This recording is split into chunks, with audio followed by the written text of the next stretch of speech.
and welcome to Ellen Ruth Soap. I'm Ellen, and today we're going to make a very simple soap, but it is fabulous. We're going to make calamine soap. I've made this before. This is calamine powder, and this is the colorant and the extra ingredient. I will also use some colloidal oats in here, but this will be the clay version. I won't do KLN or anything else. It'll just be calamine and some oats, one solid color, and I'd like to put some rock salt down on the top because I think it goes really well with the theme of the color and everything. I love the color of calamine. It's just that delicate ballet pink blushy color. It's so pretty. And for the fragrance, I have white tea and ginger type. So this is a dupe of something. I'm not sure, maybe Bath and Body Works. I don't know. Smells fabulous. Got it from Nature's Garden, and I have soaped with this before. It does soap really well. It does discolor a little to a beigey tan color, but with the calamine powder, I don't think that's too much. It'll just deepen the color of the calamine. It's not going to brown it up too much, and it smells so good. I love this scent. It's just kind of spa zen smelling. Let's talk about the mold we're going to use today. I got this on Amazon. It is a tall, skinny, you can see here, silicone mold, and that's what we're going to do today, and I will talk you through how I'm going to figure out how much batter to make for soap to go in here. So yeah, that'll be the first step. I've got to figure out how much soap to make, and then we'll get to making soap. Also, this is going to be an aloe vera soap because I always like to do aloe when I do the calamine. I feel like they just pair together really well for a soothing spa-like bar, and just all about gentle, soothing skin is what we're going for. At the time of filming this, we're coming into late spring, summer's coming, it's bug season, bug bite season. I think calamine soap is spot on good, and I will be leaving the recipe down below. I will share the recipe today. So let me gather all my ingredients, and we will come back and measure our mold and get to making some very soothing calamine soap. Okay guys, we are back with my 12-inch tall, skinny silicone mold. Anyway, let's figure out how much I need for soap batter to go in here. I have another video where I showed 3 different ways. One is look up the source where you bought it from. Usually they have information on the measurements and how much volume it holds. The second one is fill it with water, and that'll give you an approximation. Water and oils way different. You know, oils are lighter than water, but it's really close. So I wouldn't sweat that difference. So water filling is another way to find out. You put it on your scale, tear it out, fill it up to how you want, and that will be close to what you need for batter. And then the third way, which is a little more precise, and I like to do this way, is we're going to measure in centimeters the height, the width, and the length. And I already have the measurements, but I like using a flexible tape measure so you can get right down in there. If you have a stiff one, sometimes there's a little bit on the end and it doesn't go all the way. You know what I'm saying? So I can hold this right on the 0 and get it in the corner and measure, and I round up if I need to, or down.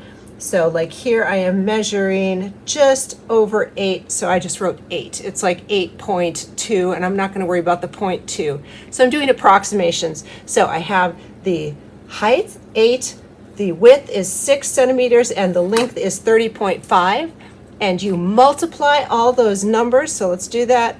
8, times 6 times 30.5 equals 1,464, that's a centimeters squared, which equals 1,464 grams.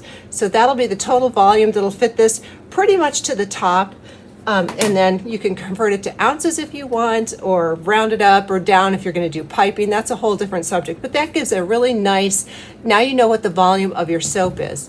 All right, so I just remembered there's another little bit of math that might help you. Once you get this total number, you still have to figure out how much oils and how much water you need. You can't do 1,400 grams of oils, or with the water volume, you'd make a whole bunch extra. So what I like to do is figure out my water percentage rate. I like about 28%. That's the water volume I like to use. That's water per oil volume. I like 28%. Most soap calculators will bring you in at 33% to 38%. That's considered normal. So if you don't know what that number is, go play around with Soap Calc and you will see water percentage or percentage of water. I like 28%. So what I do is I figured what 28% of 1464 was, subtracted that, and then that is approximately how much volume in oils I needed. And then I could go into Soap Calc and run the numbers. I hope that isn't too confusing. But just so you know, yeah, you have to factor in how much oil and how much water you need. All that being said, I'm going to be sharing the recipe that's going to fill this mold with the water volume and the oil volume. So you will see exactly the measurements that I'm using. So anyway, let's get our stuff ready to make some soap. All right, we are back for the oils and butter portion of our recipe here. Let me tell you what I've got going on. I am measuring in ounces today, but again, this will be in grams and percentages down below. So what I have here is 16 ounces or 450 grams of lard. And this is rendered bacon fat is the lard I'm using today. And yes, it does smell like bacon right now, and it doesn't after you make soap with it, and I love that. So 16 ounces of lard is here, and then the next ingredient is my coconut oil. I have 9 ounces or 250 grams of coconut oil. I'm going to tear this out and put it in, and I am doing a 5% super fat on this recipe today. All right, the next ingredient is 2 ounces of cocoa butter. I love cocoa butter in my soaps. It makes a nice creamy lather and a hard bar of soap.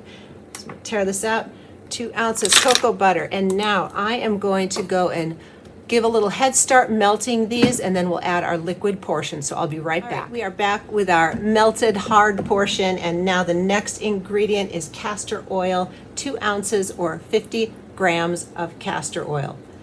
Oh, and I didn't say it was 2 ounces and 50 grams of cocoa butter too. I forgot to say the grams portion. Sorry about that. In it goes. Castor oil is a soaping staple. It really helps support the lather, and it's emollient. It creates like a moisture barrier on your skin. It's just good stuff in soap. All right, and then our last liquid ingredient is olive oil, another soaping staple. I need 7 ounces or 200 grams of olive oil.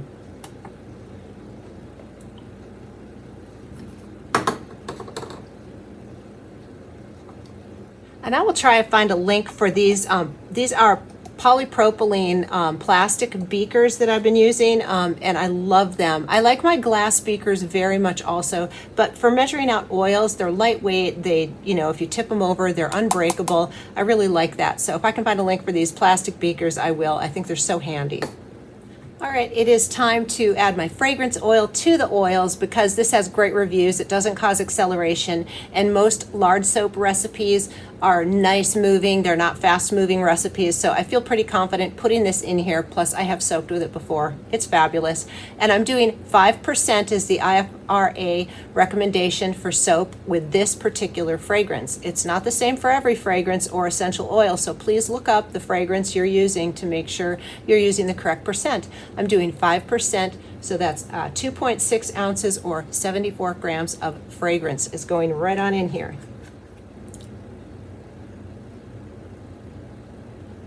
All right, and now it is time for our soap additives. I add my additives straight to the oils. That's just how I roll. And instead of clay and other different additives and mica colorings, we're going to do the calamine powder is going to be acting as both my clay portion and my colorant in here. And then I'm also going to add some oats because this is all about soothing skin with the aloe lye and the calamine. So I thought the oats paired with all that perfectly. So I'm going to do, this is probably about 1 tablespoon for this volume. Normally I do more if I'm making a big batch, less if I'm making a small batch. It's not an exact science. A rough estimate would be about a teaspoon to a tablespoon per pound of oils. You're safe if you're within that, you know, range.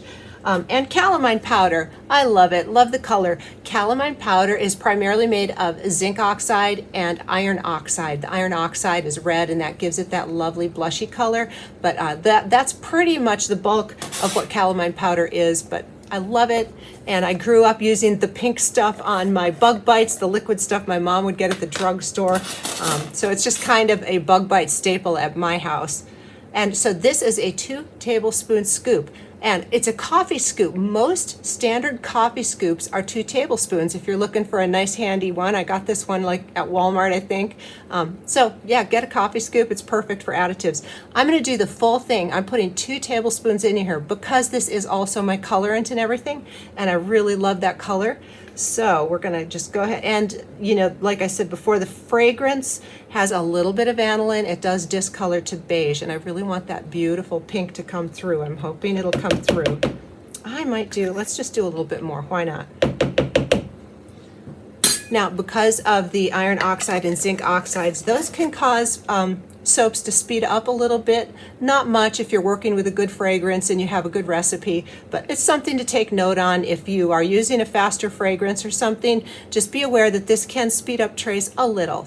It's not a, you know, it's not anything you can't work with, but I think today's soap is probably going to behave beautifully. Let me get this all blended in and we'll come back when we're ready to make the soap.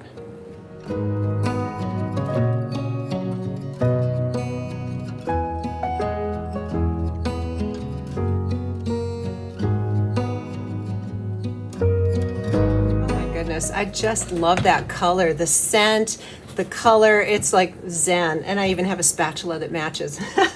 I'm just tickled pink, right?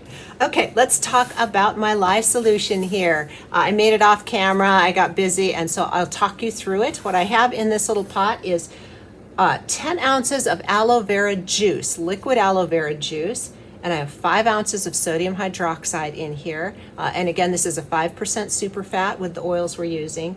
And what else do we have to say about that? I put about a teaspoon of sugar in the aloe vera juice and dissolved it.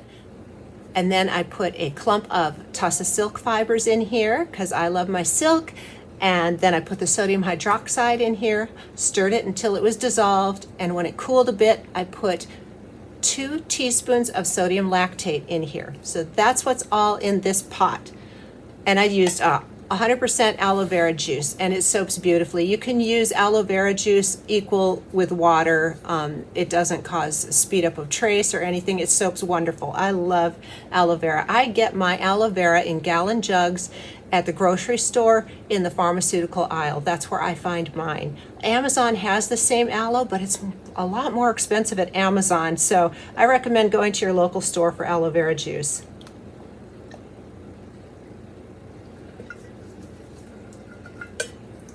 All right, we're gonna just blend this until we get a really good trace, and we'll get it in the mold, texture the top, sprinkle the salt down. It's just zen and beautiful.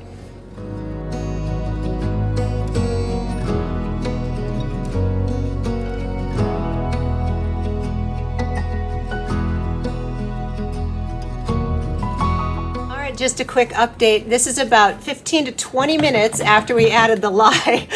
I just went and did all my dishes, got the mail, and I walked away. I've been blending off and on. This is a slow-moving fragrance and a slow-moving recipe, I'm happy to report. So patience is the key. I think I'm going to go ahead and pour it in the mold because I have a very thin trace, which is when I lift my blender up and I circle it around, I can see little trails on top of the batter. That means you have full emulsion and it's starting to thicken, but whew, it's not anywhere close to being done, and I want to texture the top. So I'm going to get this in the mold, and then I'm going to have to wait again until it firms up a bit so I can come in and texture the top. But yeah, slow, slow, slow.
Okay, we are back to unmold this soap. I came down the next day and it was still very soft.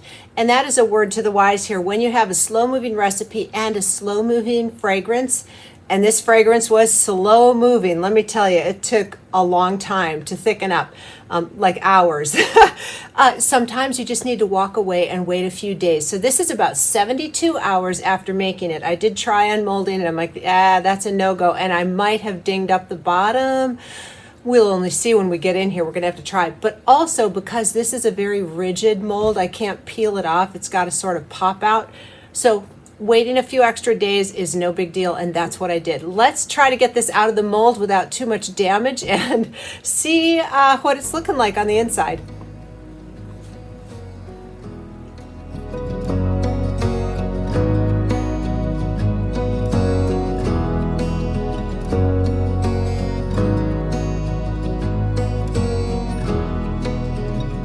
Are back with Olga to cut this. It's still a little tacky. I think it was the combination of the recipe and the fragrance. Super slow moving again. Like I said, when I got it poured, I mixed and blended for a really long time. So I really had to muscle this to get it out of that mold, and I bopped the top a little. It's not quite as pretty as it was, but you know, it's okay. There we go. I'm going to put it with the salt side down, so hopefully it won't make too many drag marks through.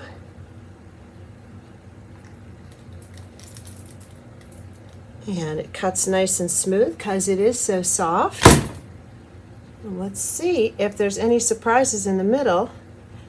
Nope, just beautiful, creamy, calamine colored soap. And I'm not seeing any rim of coloration. The stuff on the outside, this sort of orange cast on the outside, I believe is because I set this mold on my little heating pad to try to force gel phase, but it wasn't covered, so I don't think it did go through gel phase.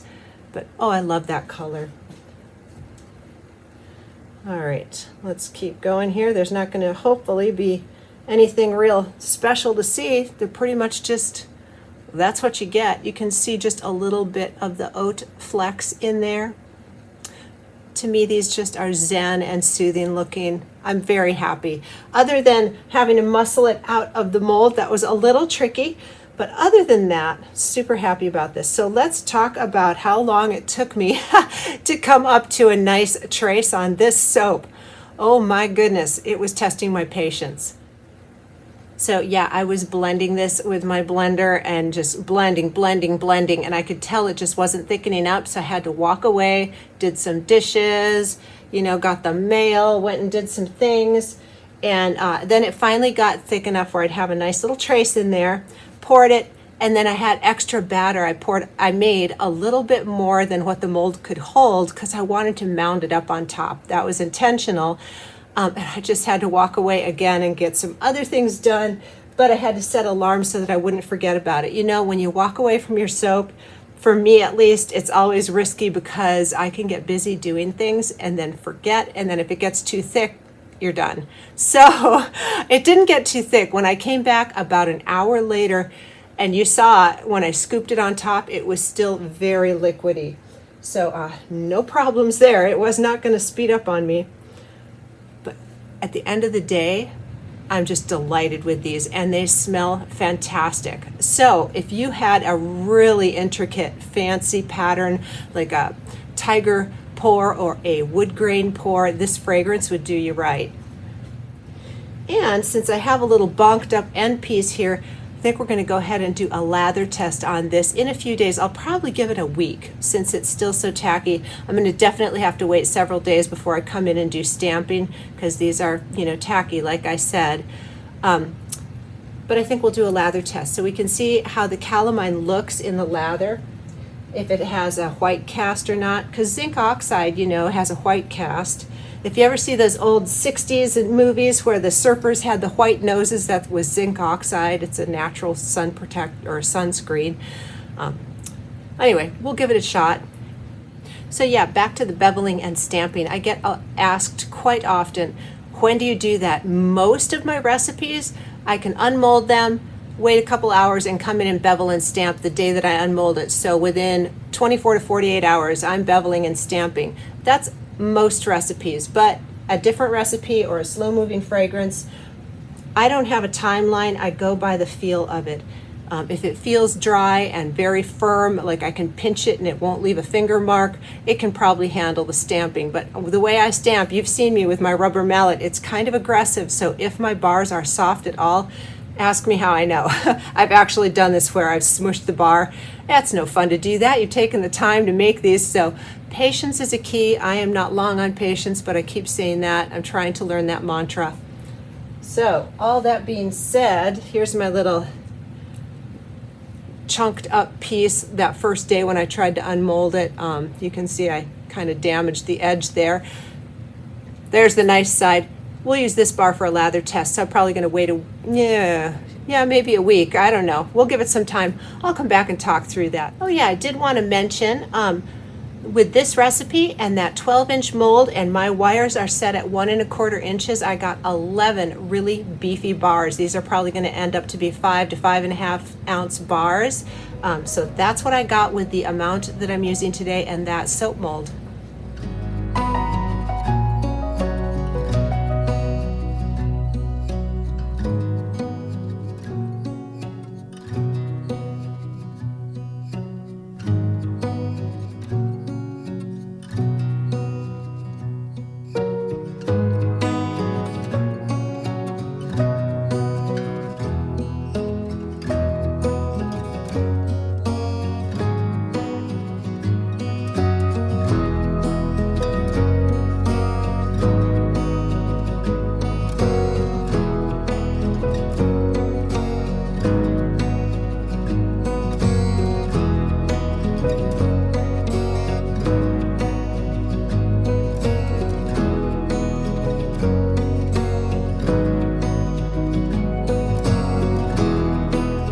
We are back for a lather test. It's been about a week since I made these. They're nice and hard now, and I was able to get them stamped and all that. It just took a while. And so it's time for the lather test. I'm excited to do this. I have made calamine soap before with a different soap-based recipe. You can add calamine powder to any recipe. You don't need to use this exact one. Any good cold process recipe will do. Right away, I'm feeling it's very creamy. I'm getting bubbles, but it's just mostly feels really creamy. What I'm looking for here is to see if that zinc oxide is going to make like a white cast, but I'm not seeing that. It's looking good. So creamy is what I'm getting. Very slippy and creamy. Not a high lather, but a good lather. I mean, that's a nice, decent lather, but it's not like super bubbles, but boy, that feels nice on the skin. It really does. And it's not leaving like a white cast. That's just a normal white lather. So I am loving this. Wow, this bar is going up in my bathroom. Also, you saw when I was doing the beveling, I took my planer, that's called a soap planer. It's just got a single blade, and I scraped off the back to smooth it up. It's not perfect, but it made them look a little prettier. And so that's always an option when you have bumped up, end pieces or side pieces, to use a soap planer. I am delighted. This just feels wonderful. Tell you what, if you have irritated skin, bug bites, poison ivy, summer skin, we can get irritated with things out in nature. We're out gardening and playing, hiking, all that stuff. I think this would be a fabulous soap to have on hand. I'm loving it. I'm loving it. Thank you so much for joining me today. Let me know if you give this recipe a try or have made calamine soap. I'd love to hear how you're enjoying it and what you use it for. And I appreciate you taking the time to be with me today. Oh, I can't stop rolling this around. I hope you give it a try, and I hope you have a wonderful day.